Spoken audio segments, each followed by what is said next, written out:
محترم ناظرین، السلام علیکم ورحمۃ اللہ وبرکاتہ۔ اللہ تعالیٰ کے فضل سے ماہ سیام کے 4 روزے دیکھتے دیکھتے مکمل ہو گئے ہیں اور ہماری آپ سے یہ ملاقات 5ویں روزے کی سحری میں ہو رہی ہے۔ نبی محترم صلی اللہ علیہ وسلم نے روزہ دار کا افطار کرانے والے کو جس اجر کی امید دلائی ہے، اس میں عام طور پر ہم یہ جانتے ہیں کہ جو کسی روزہ دار کا روزہ افطار کرائے، اللہ تعالیٰ روزہ افطار کرانے والے کو روزہ دار کے روزے کے برابر ثواب عنایت کرتا ہے اور روزہ دار کے ثواب میں کسی قسم کی کوئی کمی نہیں ہوتی۔ البتہ اس اجر کے علاوہ مزید 2 اجر کا تذکرہ اس طویل حدیث میں ہم لوگوں کو ملتا ہے، اور وہ یہ روزہ دار کا روزہ افطار کرانا، یہ جو عمل ہے یہ اللہ تعالیٰ کے اذن و فضل سے اس شخص کے لیے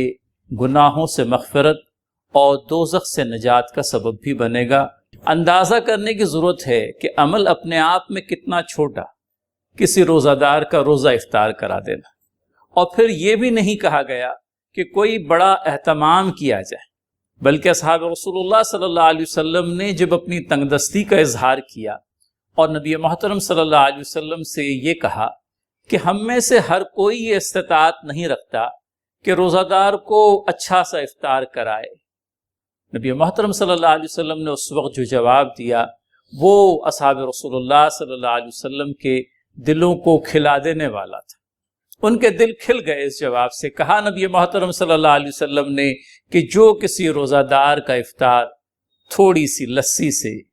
ایک کھجور سے یا پانی کے ایک گھونٹ سے بھی کرا دے تب بھی اللہ تعالیٰ وہ اجر و ثواب عنایت کرے گا جس کا کہ حدیث میں تذکرہ ہوا۔ نبی محترم صلی اللہ علیہ وسلم کا مزید ارشاد ہم لوگوں کو یہ بھی ملتا ہے کہ اللہ تعالیٰ روزہ دار کے لیے 2 ثواب کے وعدے فرماتا ہے۔ ایک تو وہ ثواب جو اسے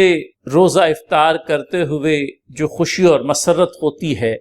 کہ دن بھر کا بھوکا پیاسا انسان، خاص کر کے گرمی کے روزے چونکہ اب چل رہے ہیں، اور ہمارے وہ بھائی جو جسمانی محنتوں کا کام کرتے ہیں، ان لوگوں کے لیے افطار کے وقت میں جو لذت اور خوشی محسوس ہوتی ہے انہیں، وہ بیان سے باہر ہے۔ اور ایک دوسری خوشی اور مسرت جس کا کہ نبی محترم صلی اللہ علیہ وسلم نے اپنی حدیث میں بیان فرمایا، وہ اللہ تعالیٰ سے ملاقات کے وقت، کہ اللہ تعالیٰ سے ایک روزہ دار جب ملاقات کرے گا تو رب تعالیٰ کی ذات سے امید ہے کہ روزہ ہمارے حق میں گواہی دے گا کہ اے باری تعالیٰ، میں نے اس شخص کو بھوک اور پیاس میں مبتلا رکھا اس غرض کے لیے کہ وہ تیری رضا کا طالب تھا،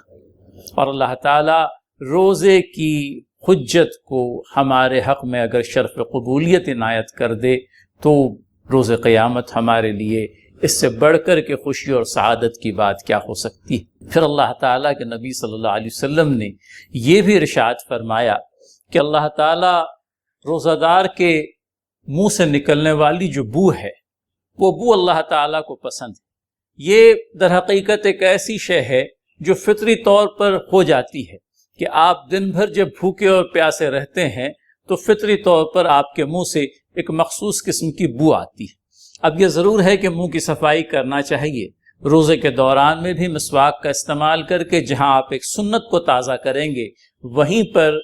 منہ کو تر و تازگی بھی نصیب ہوتی رہے گی۔ لیکن اس کے باوجود بھی چونکہ منہ سے بو آتی رہتی ہے، لہٰذا یہ ارشاد فرمایا گیا کہ روزہ دار کی بو اللہ تعالیٰ کو مشک کی خوشبو سے بھی زیادہ محبوب ہے۔